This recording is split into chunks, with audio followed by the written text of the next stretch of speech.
So let's get started with today. Today I'll be taking a look at the Alien Environment Design Challenge submissions. This is it, you guys. We are ready to go. We are ready to blast off into space. Um, I obviously was inspired by Outer Wilds. That game has stolen my heart and my soul and crushed it and just spat it back out at me. I love that game so much. It is a phenomenal game and everybody should play it. It will make you change the way you see your life. It's a spiritual journey. It's not a freaking game anymore. You start to realize time is valuable and your life is important, and it literally ripped me out of my the monotony of my life in the winter. And I played it with a dear friend, so that also just added to the experience. And just the puzzles and the clues and the deductions and it was just, and the soundtrack. And I remember sobbing while playing it. I remember sobbing. And at the very end, watching that finale, I was actually holding my face and sobbing. It was like I was meeting God. Not a lot of games can make you say that. But please don't just watch the gameplay. Buy the game, support the developers. Nobody's paid me to do this. I'm just a diehard fangirling over here. Buy the game and experience it for yourselves. Watch out for Steam sales as well. I mean, you can get it for way cheaper. But holy cow, that game it will stay with me for the rest of my life, and I will always be grateful to my friend who played it with me. But anyway, today's challenge is inspired by that. But let me start off with some simple announcements. To get your stuff critiqued in Critique Hour, just go to istebrak.com and click on the Reddit icon here. This is where we do it all. This is where I announce the currently running challenges. This is where 14-day challengers can come and submit their work for critique so that they could complete their 14-day challenge. A user just asked me, oh my gosh, a student, sorry, forgive me. I don't know why I called you a user. A student just asked me, when am I going to do the next 14-day challenge critique hour? Soon. You're right. I should be doing one very soon. All the work around me is almost done, and fall is going to be coming in. So there's going to be a harvest challenge. There's going to be the narrative challenge that the members wrote for us. And there's going to be another 14-day challenge kind of run through portraits, talking about portraits again. So the 14-day challenge is 14 days of drawing a portrait, getting a critique in between each one. You must have a critique and after each one, and submitting it here to get critiqued. If nobody's critiquing your work, it's because you're just a ghost and you're just floating around and you're not interacting with anyone. Interact with people. It's very important to build a community. Is about communication, right? So communicate and somebody will come by and critique for you. So a lot of people are doing 14-day challenges for side views, front views, three-quarter views. It's really that this is where the mileage happens. This is where it all happens. So I really encourage you all to join, at least to start watching the community, and then maybe, hype yourself up to join it and participate actively if art is in something you're important to you. And if you want to support and give back to the community, you can. You don't have to join for 20 or 30 bucks or anything like that. You don't have to be a patron in the high tiers. The single dollar a month goes a long way if everybody is joining. So if you had fun today, you want to give back, I promise you it doesn't have to be 20, 30 bucks. It can just be the dollar. That's $12 a year from all the users, which is more than enough to keep the community running and independent outside of agents and marketing and all that. This community is 100% pro bono, 100% independent. Everything in my store is from my store. I made it, I built it, and everything in the community is run through me only. So it's entirely exclusively closed private production, meaning that it's not linked to any particular third party or products or anything like that. Everything is mine. So if you want to give this community a little bit more support, the Reddit community, you can through Patreon for $1 a month. You can do the 5 or 10, but there is educational material expected for higher tier, given for higher tiers. And of course, in the apprentice tier, you are a student. You become officially a student on Discord, in our private Discord group, where I hand out work and critique your work, and you stay a lot more pressure-free learning environment, but definitely accountable for homework handed in. Some people just join as $20 apprentices and just watch the Discord community and learn that way indirectly, because not a lot of people have time nowadays to participate in the homework. But yeah, there are definitely people who participate as students in the apprentice tier, so if you're interested in that as well. Let's get started with today's critique hour. So the assignment was a narrative that I wrote. Yours truly wrote it.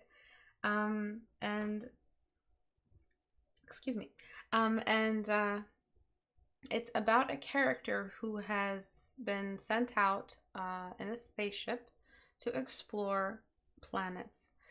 So home planet was destroyed, then the Alliance or whatever it was came together and said, we need to find a planet for everybody to live on. He is floating beside, just for the gist of the story, a very uninhabitable planet from what it looks like. It looked like a dry rock. It was just basic terrestrial planet. It wasn't something with atmosphere or anything. Basically looked like Mars. All of a sudden, this thing attacked his spaceship, and he had to do an emergency escape with his escape pod. He lands on the planet, but for some reason, his dashboard, his screen keeps telling him that the oxygen outside is safe for humans, and he doesn't believe his eyes. And he checks again, and he reboots the system, and his suit is saying, the other screen for the exit bay is saying the same thing. Oxygen is safe, and he's wondering how on earth that's possible. If the planet was a rock on his way down, it just looked like a big rock, a big red rock. And so he steps out of the pod, and lo and behold, it actually is a sustainable planet, a living planet. How was this possible? What was it, what was going on that he only saw as uninhabitable planet? Maybe this planet was under protection. Maybe it doesn't want humans in it. Maybe it's trying to reject anything from contaminating its ecosystem. Who knows? But you guys were in charge of drawing what it was he saw the moment he stepped out of the pod. And what did he see? It can still be a beautiful alien environment that's entirely otherworldly. It can be something really similar to Earth, but with a much different evolutionary result. So same composition, but in oxygen, but a very different type of variety of foliage and fauna and all that. So that was something you guys were in charge of. And I'm just going to critique them. I'm going to look at them. Usually with challenges, I'm not critiquing so much as I'm just complimenting what you guys came up with. And I throw in a couple of brushstrokes here and there to take a look. But it's mostly an exhibition of your guys' interpretation of the drawing, of the writing, which is why these are so much more fun. So for this one, which I honestly think is the coolest one, because it just, all the plants seem so unusual. So you took your time with designing these plants, which I love. I love that you took your time designing something that was familiar but unfamiliar at the same time. So the yellow bark in the trees, when you step out of the pod and you're looking at a pink atmospheric haze and yellow bark in the tree, you're like, what the heck is this? I think it's so beautiful. I think you did an amazing job getting the pink of the sky and using it on the water pools here. It's just very, this is exactly what I would do. And I love seeing that you guys remember that water and atmosphere they just reflect each other. So this is why it reads as this be really, really nice, wet, swampy environment. It kind of looks like he left a trail from where he, crashed, just by the way you painted some of this stuff, which is really cool. I'm not sure if it was intentional. Maybe you painted it a bit rough, some issues. So this atmosphere looks very thick, and moving out this far, we're starting to get atmospheric perspective. Apply that fading. I feel like we would have some out here as well the further we go into the distance. So you are losing some depth in this area, but phenomenal job, phenomenal job. I'm absolutely in love with what you did, and I'm not sure if you've played Outer Wilds too, but one of the things missing, I'm not here trying to critique Outer Wilds by any stretch of the imagination, but one of the things missing in that game, mostly because it was an indie game and it wasn't very high, like the funding wasn't too high, I believe. It didn't have enough foliage and variety, and the planets had a lot of variety, but I feel like we could have had a bit more of an earthy planet with more variety in it in the foliage. That would have been really cool, but that's just one thing I would have loved to see. But the whole writing behind it and the concept, and I'm not going to keep going on and on about Outer Wilds, but again, I feel like this little area here could have had a bit more atmospheric stage, like a depth variation. So let me see if I could create a bit more of a step into the distance so you can see before, after. It looked a little bit too much like foreground out here, and I just want to make sure it's not reading in the foreground values. All right, another thing is just it would have been really cool to see a little bit more bodies of water. So even though I feel like it is, you just weren't sure and you were kind of shy of throwing a bright sky value where there would be trees reflecting the shadow. So let me tell you something about reflections. They aren't perfect mirror reflections. Like this tree right here would not be visible necessarily in this reflection.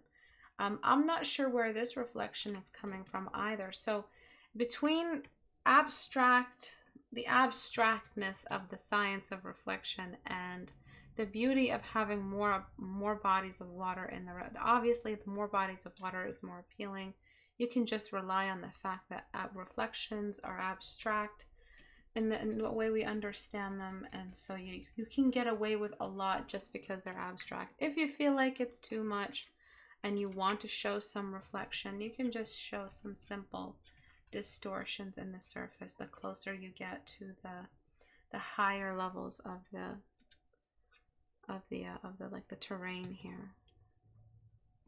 But I think the pool, the reflection of the pink of the sky, because we lose so much of the sky because the foliage is so thick, we want to kind of bring the sky back somehow by the color of the pool. Honestly, this piece is just phenomenal. It's gorgeous. One thing I don't like, but I like at the same time, is how the pinkness of the environment isn't universally applied everywhere. So remember that the color of the environment is in the air directly in front of you. So if there's a pink desert storm happening around you, that will affect the way you see the colors in your immediate perspective. So everything needs a pink hue over it, basically, is what I'm saying. So the greens are possible, but based off what I know about green and sunlight, this green doesn't seem to be plausible if there is that pink sky happening. So if the atmosphere is sustainable to human life, I'm sure there's a sun or some kind of ecosystem. Maybe it's artificial ecosystem. Maybe this whole planet is a science experiment by aliens, to make it duplicate the living conditions on the Earth. And like it was a hologram that was surrounding the entire planet that kept it safe from explorers. But I would say the green just needs sunlight. Green means sunlight. And so they landed in an unusual area. And so just because we are humans in this era, in this place, in this time, we understand that green doesn't really match this hue variety you have here. You understand?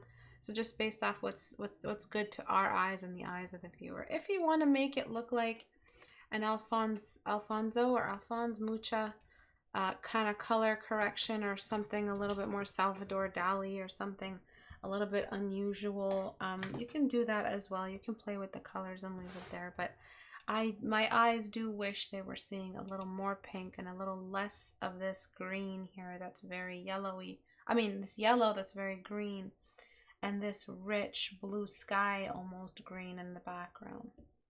The blue of this little flower pod is amazing. The red you've used. The greens down here I don't mind so much. It's just the green back there. It feels like it should be through a pink film, and then the foreground is darker and feels like it should be through a little bit more of a pink film as well. This one is really cool, but looks a little dangerous. So the pod looks, so the use of red in any kind of situation is a warning. We've used it in cinema and games. It's just the sign of danger. So how do you take away a little bit of that danger from this piece? And that's by bringing in some other color, because really it's grayscale apart from that red. So one thing you could do is give it a blue film on top. So just like that. That automatically turns things purpley and turns them more magical. So it feels a little bit less like a red warning sign and a bunch of grayscale, and more magical. It feels a little bit more like magic colors. Another thing you could do to get rid of that feeling like he's the bad guy is to get rid of the spider pod. I don't think the pod was described as a mobile pod. I think it was just described as an escape pod that is picked up by the spaceship. So it's not something that is mobile in any way. It doesn't travel. It just gets picked up.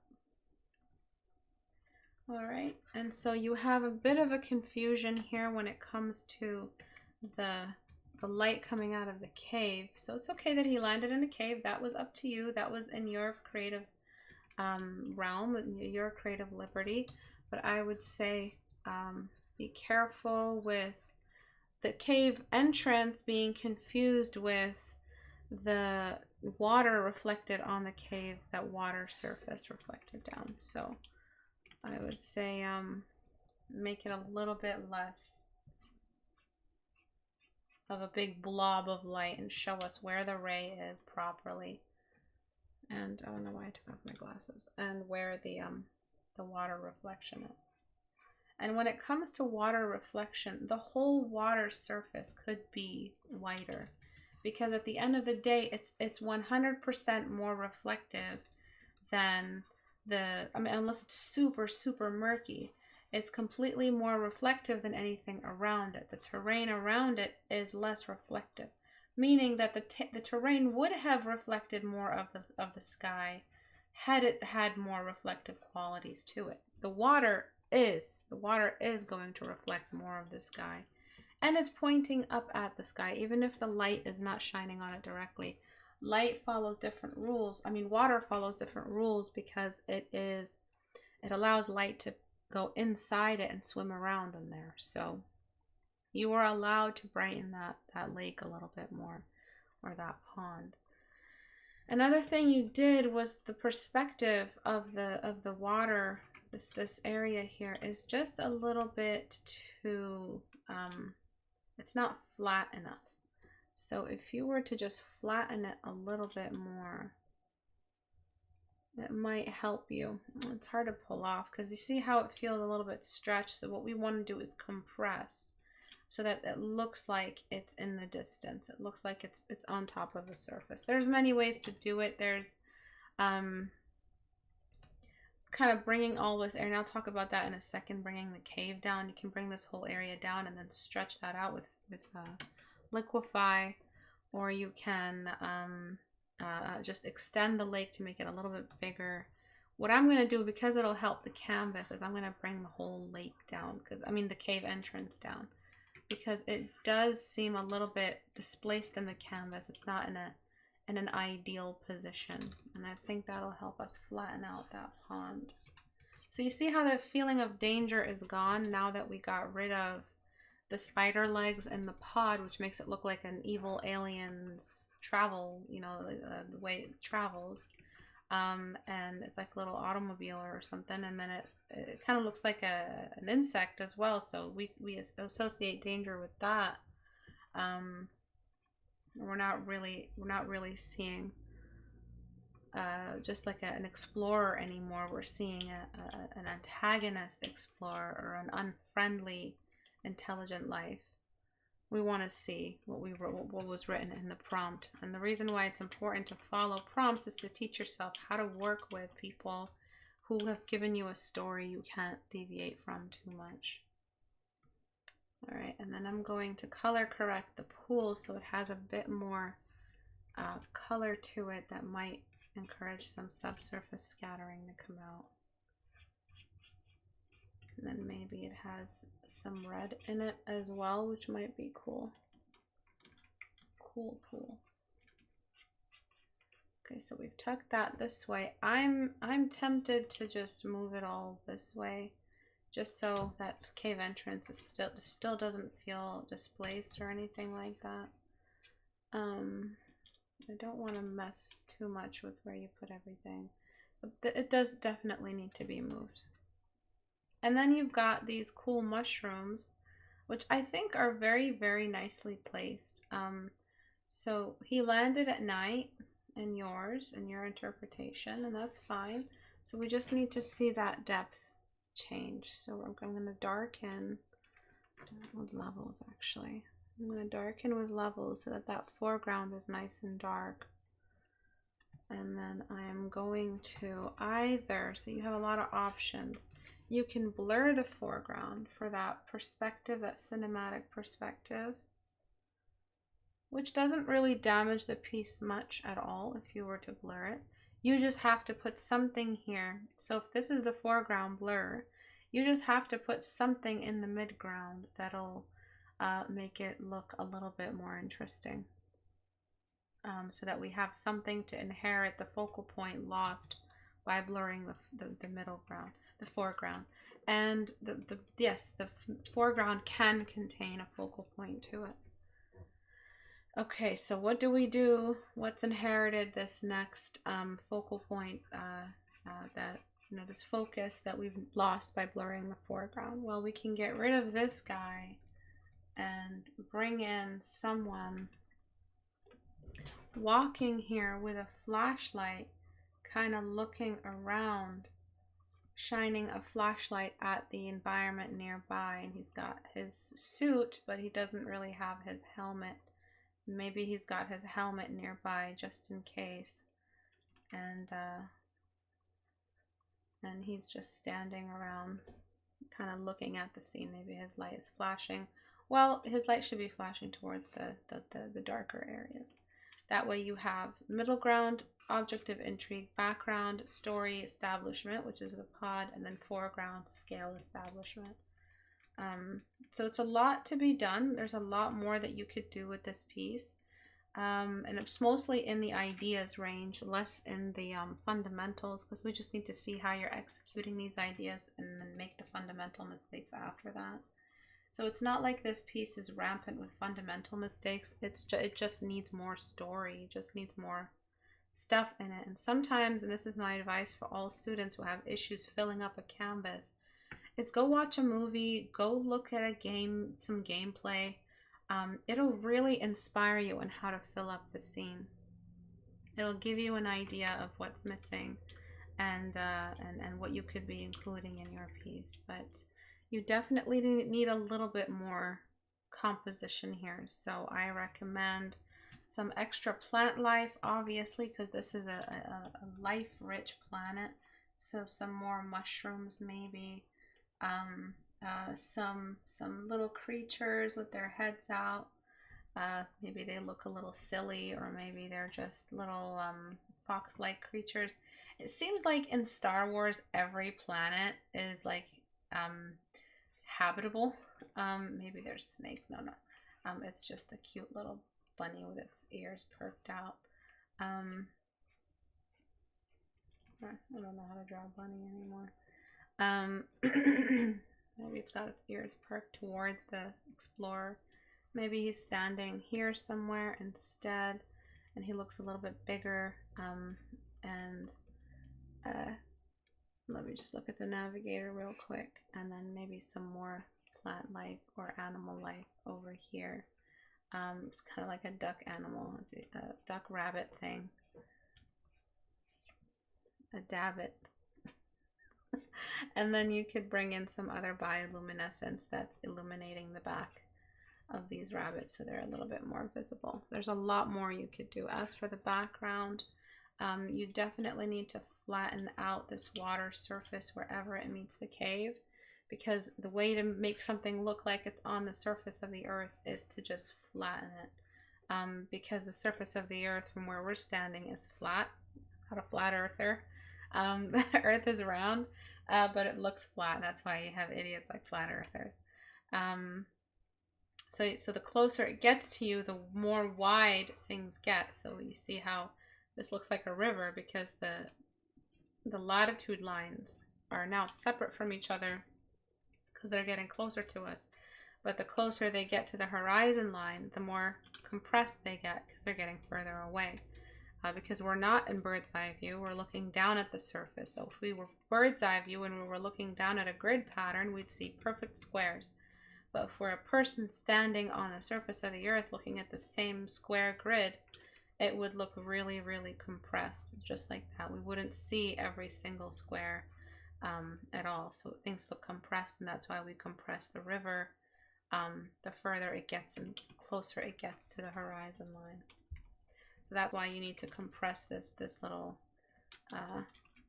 area. So make straighter lines the higher the water climbs, and that's how you make stuff look like water. It just has to flatten out the closer it gets to the horizon line. Same thing with ripples. Water, I mean, I don't know why I added this dumbass little stick man over here. Let me go back.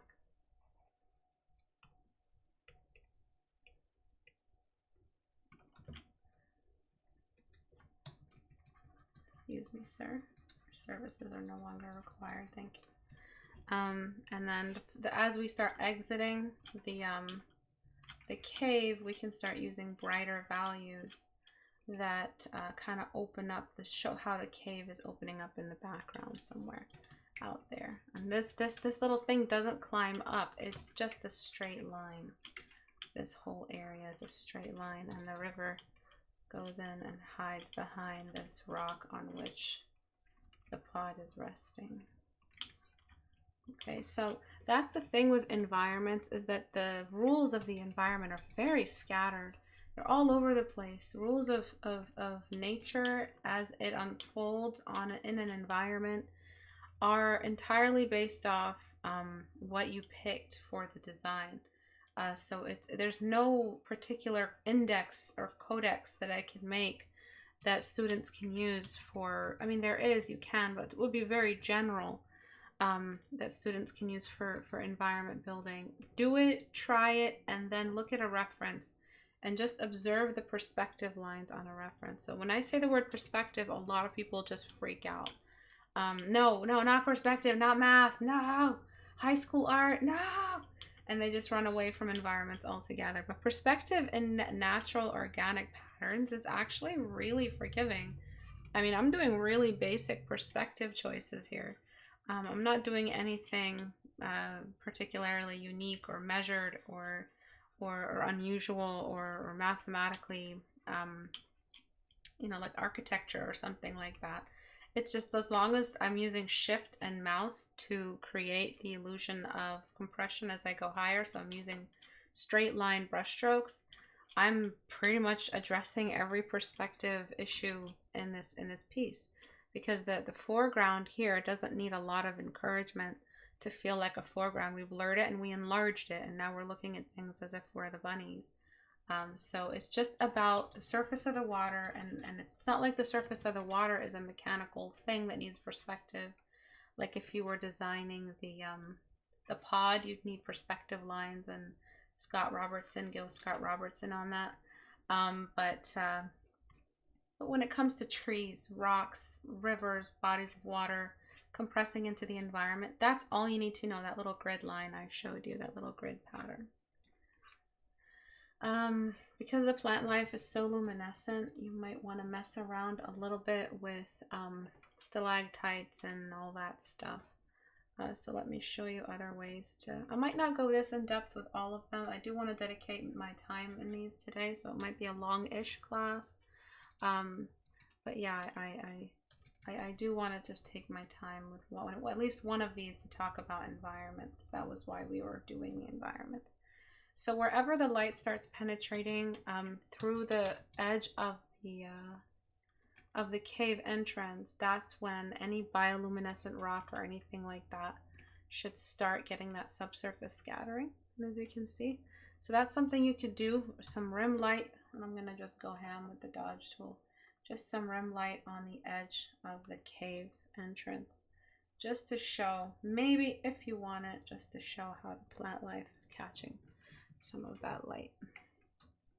I am gonna keep some of it, not all of it.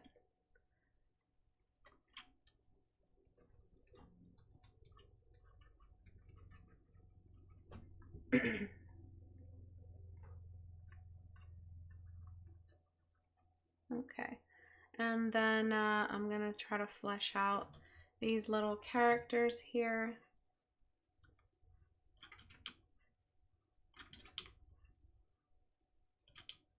And they're just like, who is this person? We've never seen him. Maybe they evolved just like those, what are those animals that evolved on an island so they don't have any natural predator, so tourists can just literally walk up to them and take a picture, and they don't try to run away because they have no like psychogenetic memory of being hunted, because throughout evolution they've never been hunted. Anyway, that's the gist of it, is that that's the, you know, maybe this is the type of animal we're looking at here. Maybe all animal life on this planet are what am I doing? I see. Okay. Are you know, are like that in some way. So that's a little bit too black.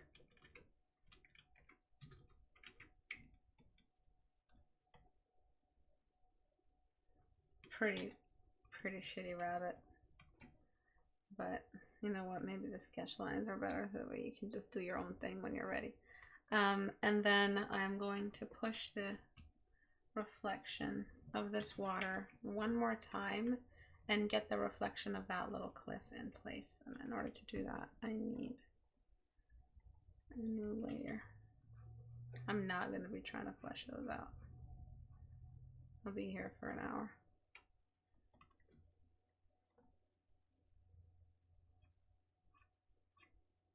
Okay, and I think that really tied things up.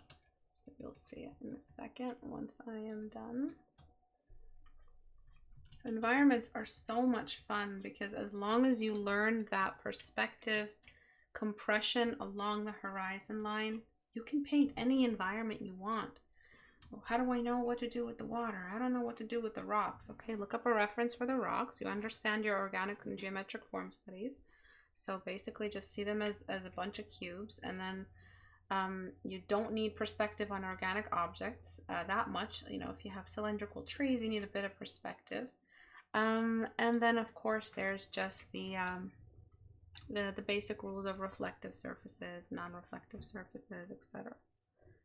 So this here really helped out the shadow of this little lip of the cave right here. Okay, and I think it gave us this really intriguing, almost a Universal Studios type of style of environment.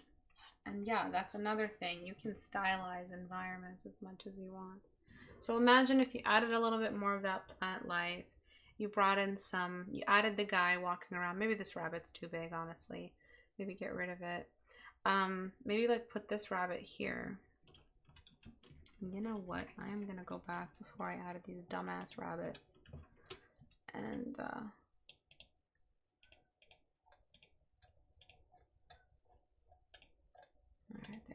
there they are. gotta get rid of these dumbass rabbits right now. Okay, and then yeah, you could just put the next rabbit like somewhere here. Just sneak him in there with the rest of the stuff. Maybe he's perking up his ears. Look up a good reference. I don't know why he looks like a... I don't know how to draw a rabbit lately. I've not really been sketching very much. Yeah, so place him over here somewhere. The explorer. I really do wish you could, you know, move the explorer. And do something different with the pod. The pod could be shaped in a really cool shape. Like, I hope I don't accidentally draw a dick or anything like that. But it could be, it could have landed in a really weird, you know, in a weird way, or it could just be a weirdly shaped pod that looks a little bit more unusual, something that looks a little bit more, you know, that's like the exit hatch that just opened up. Something that looks a little bit more mechanical, less organic, so that it can, I hate this word, but there's really no better word for it, juxtapose against all of the organic material around. Oh. Juxtapose. Artists hate that word, because how many times have we heard it? Juxtapose. So, what is one big fundamental rule I just revealed for environments? What are we doing? What is it about compression and the horizon line? I'm late, but thanks for the critique on the first piece. It reads a little more with atmosphere. It was beautiful, Joseph Cowan. Thank you so much for handing it in. It's just phenomenal. All right, and then just do something with the environment nearby. So, yeah, maybe add in a little bit of an illumination here, just to show where the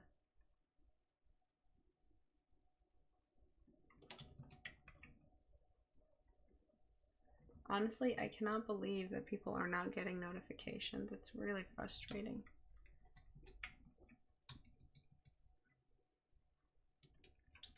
Maybe the top of the pod got a bit more brightness to it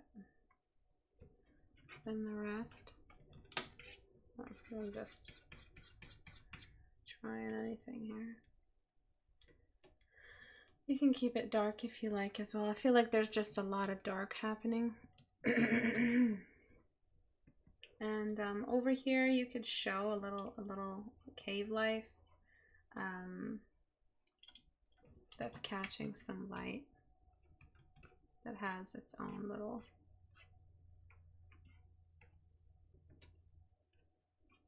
illumination coming off the ground. Okay, so flatten. As things go further away, they become flatter. And that's really the best thing to do with environments. That's like the one thing to remember. So before, after. So you see how the red and the black just screamed danger, you know, it screamed a hostile planet.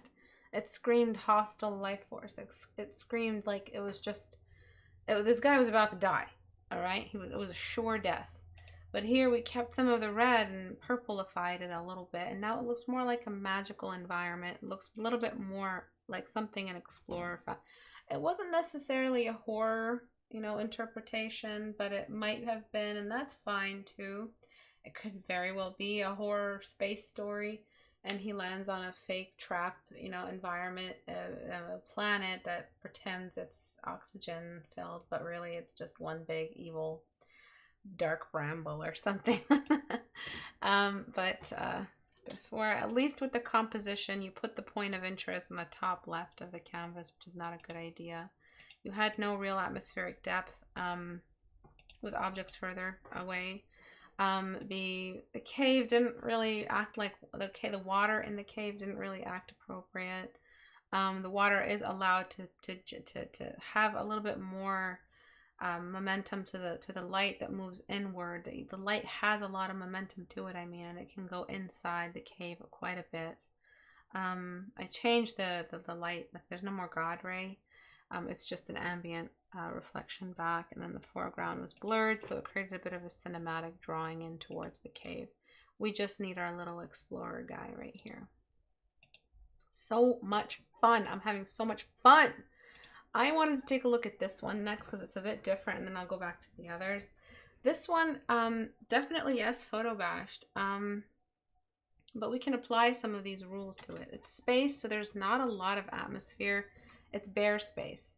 But it was supposed to represent a human safe environment. So so you could have, it just looks like a bare moon with some stuff growing in the distance, which is a cool interpretation. It's not entirely close to the prompt, but I can work with it for now.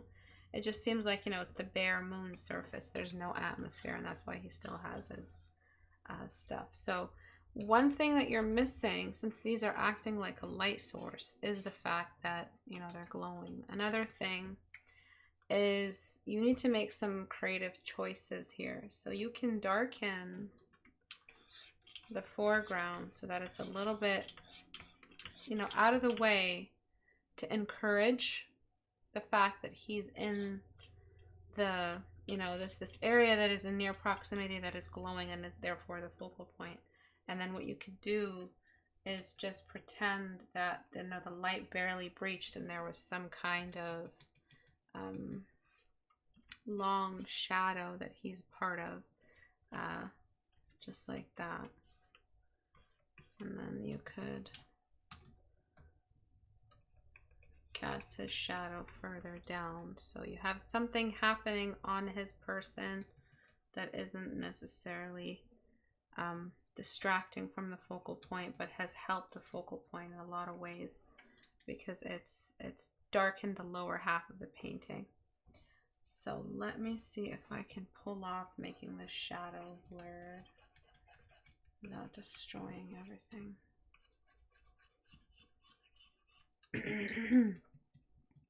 So because these lights, they're illuminating on their own, they don't get the shadow because they're just glowing. They're doing their own thing. So we don't darken things that are glowing because they are their own light source. But you can see what I mean here by casting a shadow over everything. And he's just emerging from the shadow, traveling towards that glowing surface. That's one way you could save this painting, just with these two layers. Another thing you could do is let me see what I could do some more. Is just not have it be in direct sun, so direct light in the atmosphere. You could have made him completely silhouetted in black.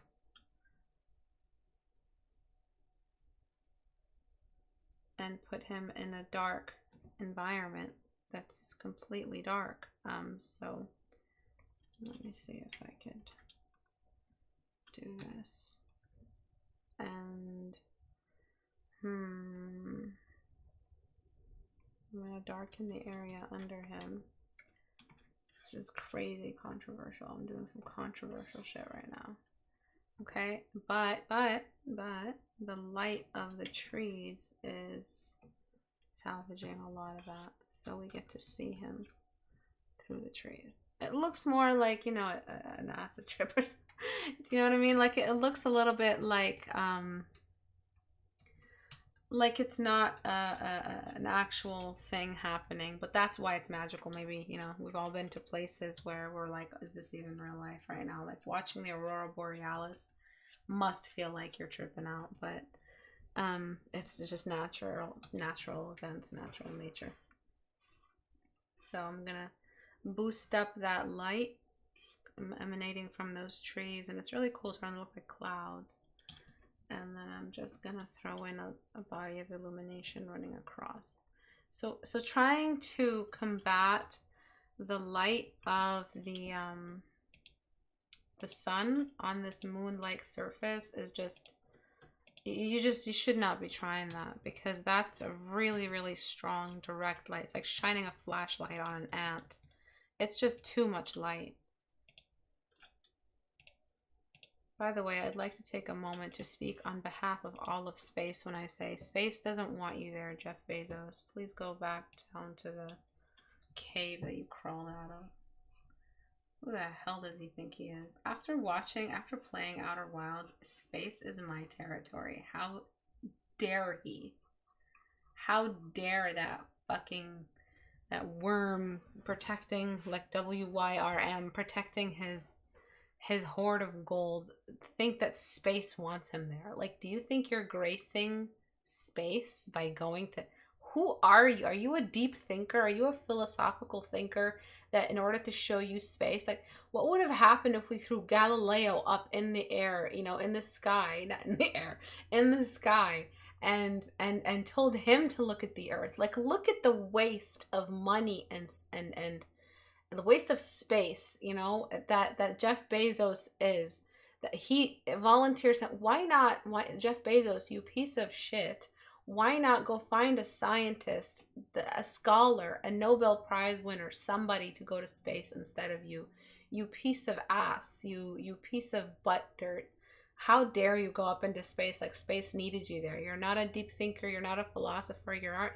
If you went into space and saw how beautiful the Earth was, and then you went back into it and found out that it was dying a very slow and horrible death, I would be inspired to save it. And then not just that, the fact that he has billions of dollars and has the capacity to slow down this horrible earthly death. Like, this, I cannot keep it together when I think about Jeff Bezos. I hate that stupid bald son of a bitch, and I want the world to know I hate him. And Jeff Bezos, if you have a secret art desire, you know, if you have like his secret art dream and you're watching my art in my class right now for some weird reason, which is very unlikely, fuck you. Actually, you're cheap enough to look for free art classes. You would not be paying for them. I'm just saying, if I was a billionaire, I would take that money and just use it to save the earth that I just freshly saw. This beautiful marble, the blue marble that I just looked at. Anyway, this one is very, very beautiful. I like the spiraling plant life. Like, it's like root systems don't stay in the ground. They just kind of do their own thing. They're their own ecosystem. Or maybe the roots themselves are the flowers. It's really cool. Couple of problems. A lot of problems that are kind of killing it. You've completely I don't think I can lasso through this because these are brambles.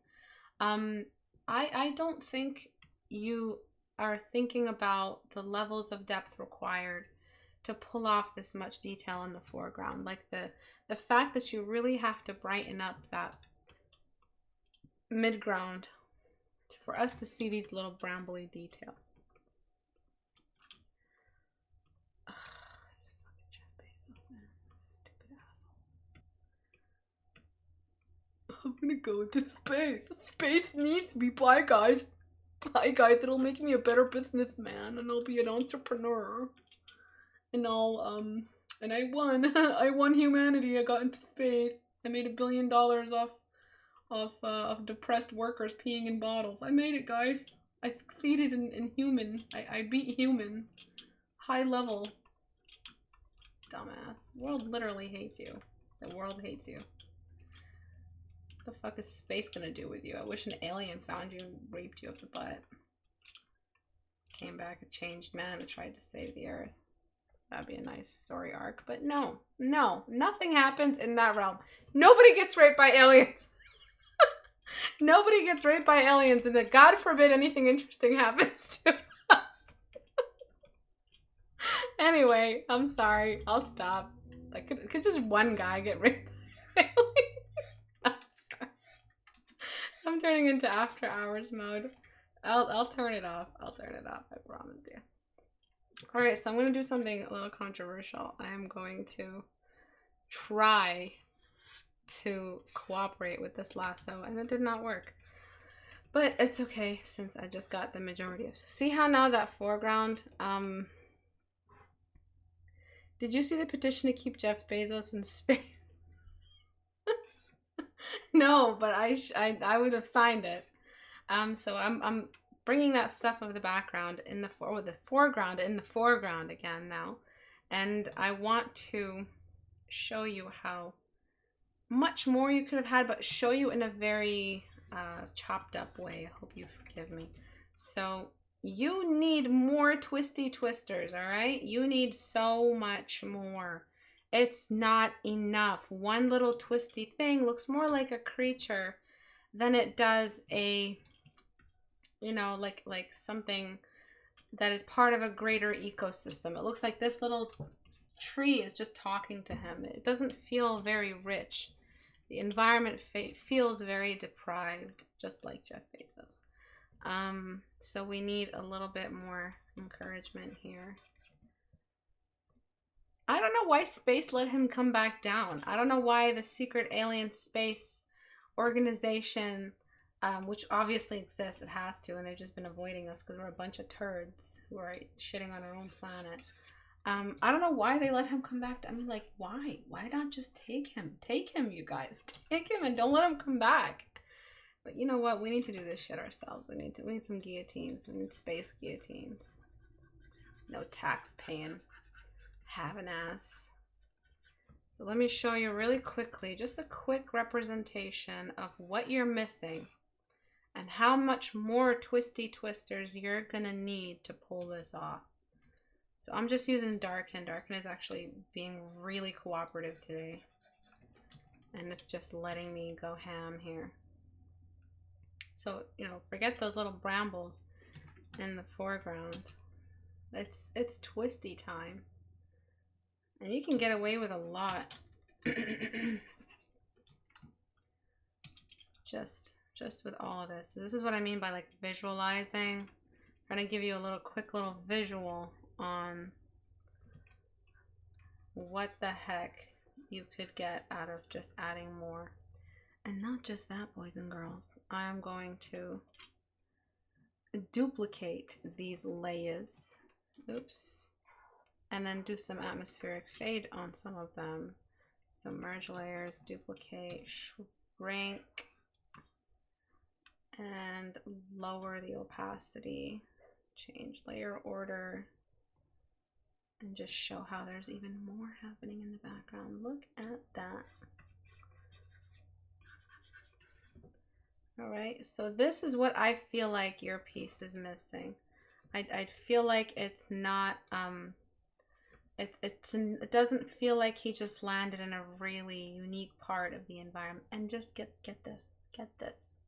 You could now have glowing lights literally everywhere. So bear with me while I try to find a way to do this. Nope, that's not gonna work. I'm gonna flatten the whole image. No, none of that is gonna work either. So you did really good on like the only spiral you made. Imagine you just found ways to make even more. You're gonna see how amazing that looks. So I'm gonna use a bit more of my little tricks here and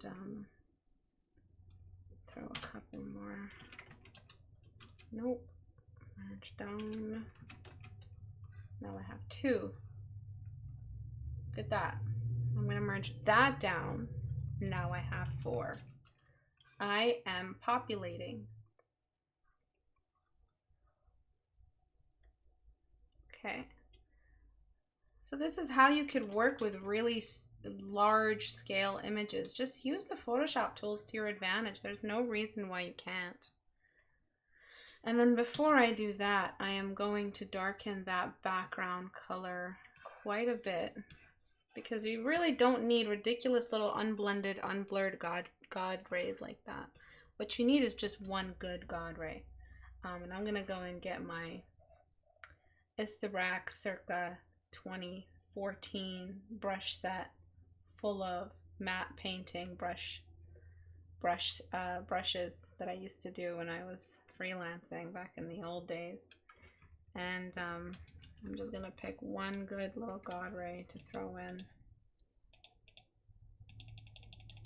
Just one good boy. And the beauty of these brushes is, I'm not giving them away, leave me alone.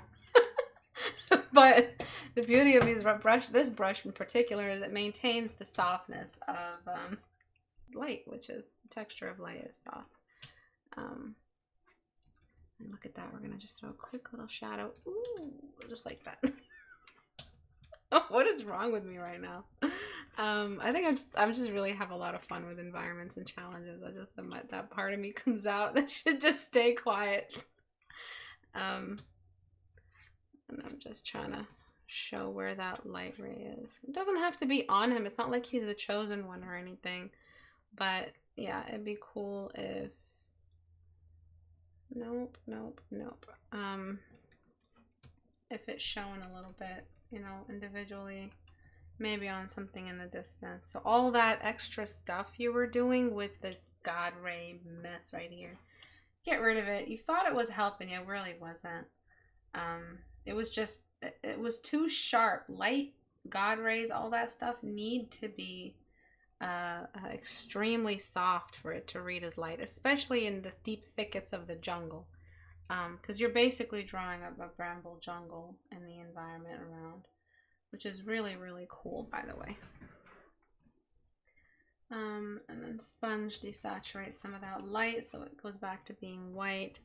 And feel free to duplicate and drop even more of these in the background. So darken and lower, just to populate that background a little bit more.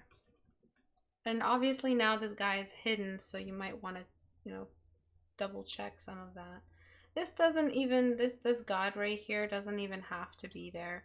It could just be a bunch of, I'm just trying to honor your original design, but it could just be a bunch of, after hours, Istebrak has joined the chat. No, go away, nobody invited you, Istebrak, leave. Like, yeah, it could just be dark with even more of these little glowy glowers right here. All right, so it doesn't have to be this light versus dark clash. That never looks good. When you use the best situation is the simplest one, but compare it to before where it looked very barren, very empty. This one I can do very empty, like Jeff Bezos' soul. No, very plain. I can't do it. You guys do it. Before, after. So it's a little more clustered. Actually, let me grab the whole thing and go back so I can get the guy's definition back. That way we could take a look at him. And this little brambly thing I added here is kind of in the way. So the area underneath him, as well as the area around him, could be bright. So this little pocket underneath him, and then you could just bam, you know, show a little bit of light. It's a little bit too much dark versus light, but yeah, there's light in here. Unlike at this point, they're now no longer organic. I'm just making them up as just to diss Jeff Bezos. So I should stop. Alright. That fucking piece of shit. I'm with the space, guys. Does everybody like me now? Mommy and Daddy gave me a $200,000 loan to start Amazon. I started Amazon just like you guys, from a garage with $200,000. Money you guys will never see in your entire lifetime. I'm just like you. Don't you like me? Meanwhile, fucking Mark Zuckerberg is already from space. What does he need the space race for? This guy's been to space. This guy lives in space right now. He's just sending a hologram. That's why we see him. I'm just being a dumbass now. Just bear with me, you guys. So yeah, I want to darken it just a little bit more, and Elon Musk is just as bad as the rest of them. Okay, all you Elon Musk fanboys. Elon Musk is my role model. He's so unique, and he's also self-made. No, he's not. He inherited a diamond farm from his dad. He's not just like you. You will never be like him, because you will never have the opportunities and the privilege he afforded. Being a diamond farmer, fucking digging out Africa. Alright, I'll shut the... Okay, so this is what this piece needed. Right,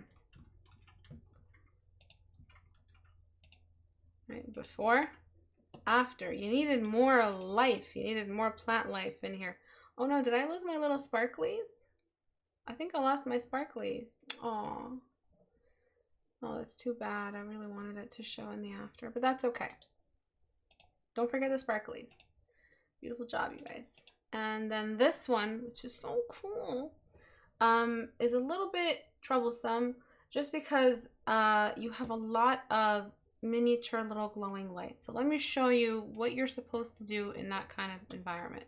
And it's very straightforward and extremely important. So when you're in an environment like this, saturation goes all the way up and just make that blue a little bit more.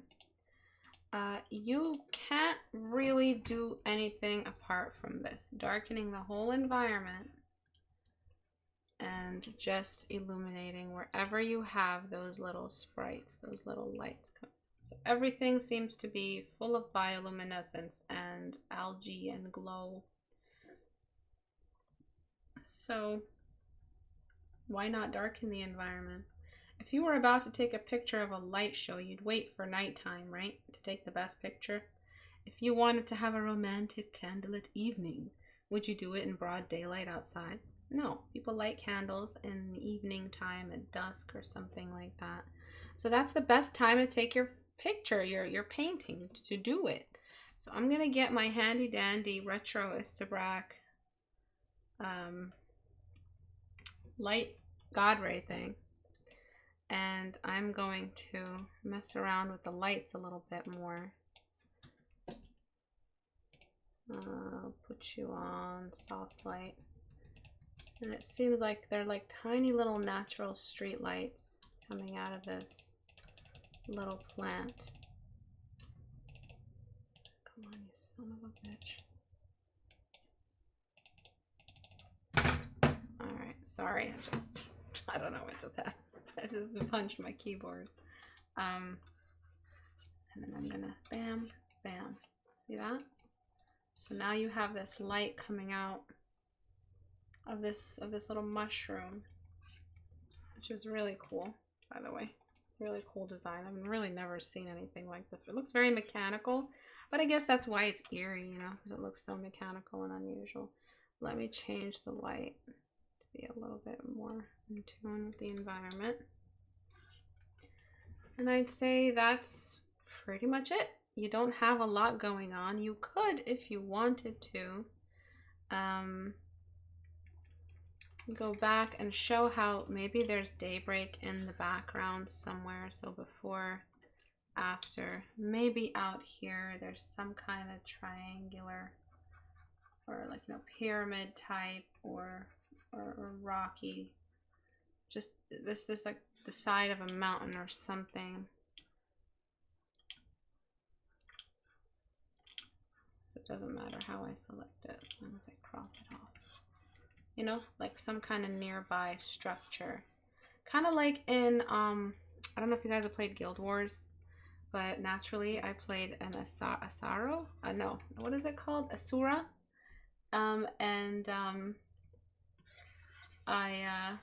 I loved their home base. It just looked so effing cool.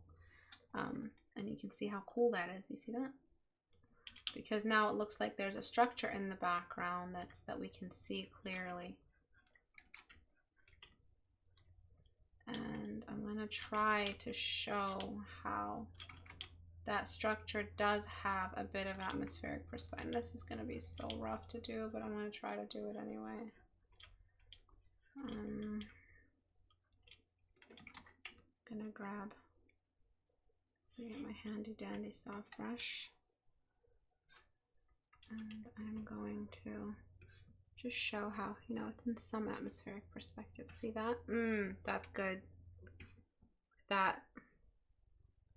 And then maybe there is, you can tell I'm having fun because I cannot keep After Hours of Istebrak down right now. She is having way too much fun. And then there could be some kind of natural luminescent fog coming from the base, you know, from everything down here, kind of climbing its way up. And so I'm going to delete anything in the way of it and call it a day.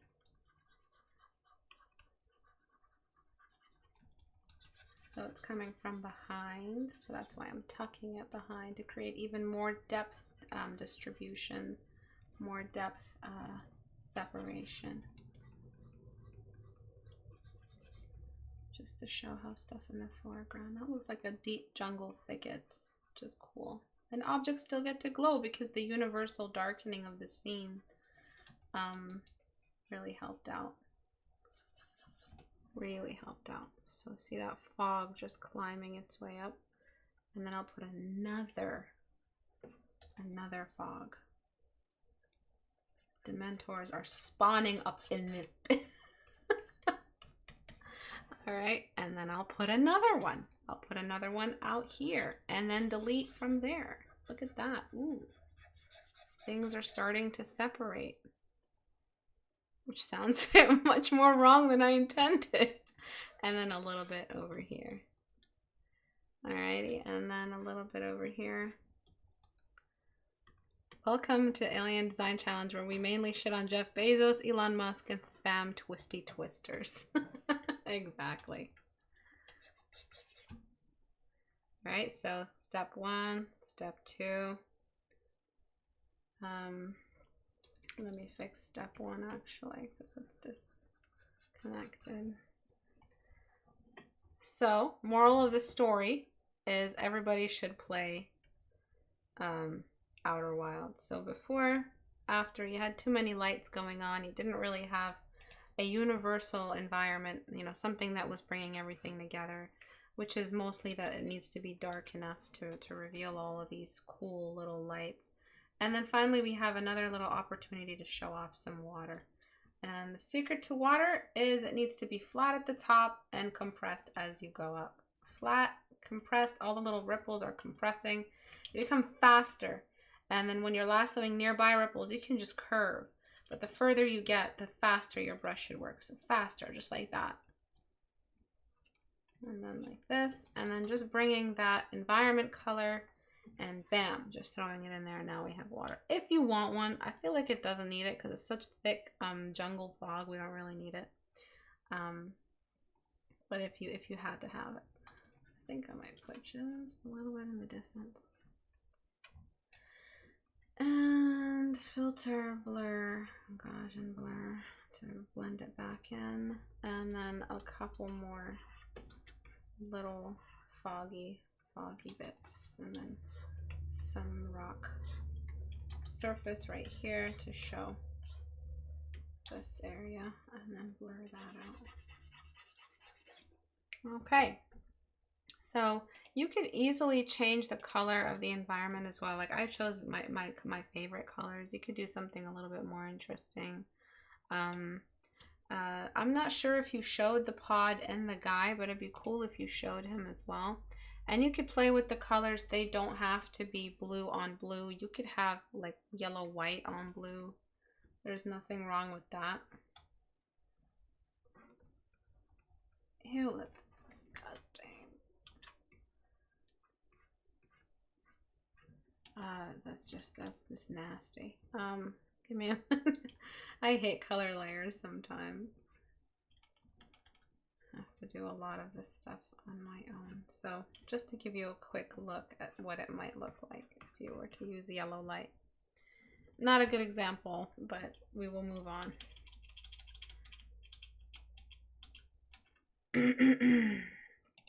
Okay, are there any more pieces or am I done?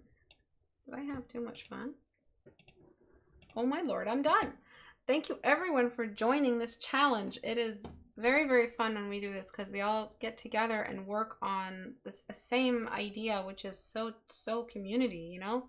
That's exactly what community should be doing from time to time. We should all just point our collective creative spirit bomb energy at one topic and just look at what happens. It's just beautiful stuff. And this is what art's all about. The world without artists would just be signs with words on them and absolutely zero entertainment and shows and movies, and the world would be dead. Art is everything. Everything runs on art.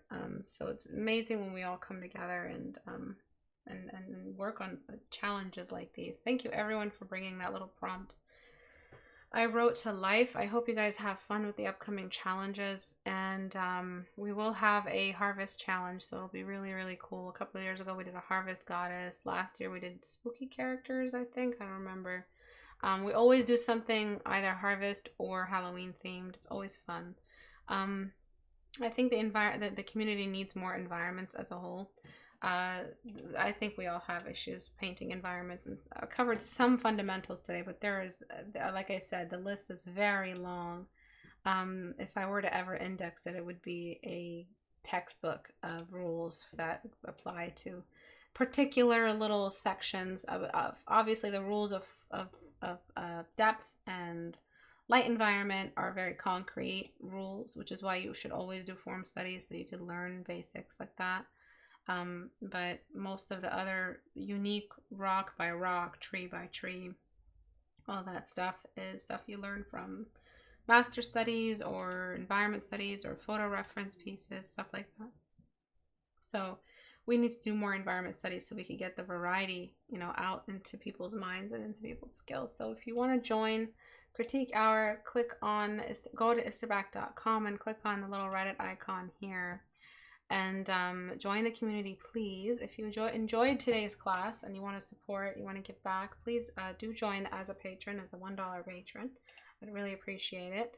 And for those who are not getting subscriptions, there is some weird setting you could do on your YouTube settings where for some reason automatically everyone's settings are set to do not notify.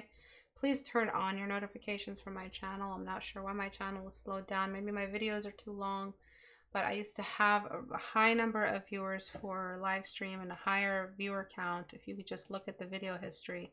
For some reason, that's been taken down to 1% of my subscribers, and I'm kind of working on trying to figure out what it is that's caused this and speak to some YouTube representatives to help me figure it out.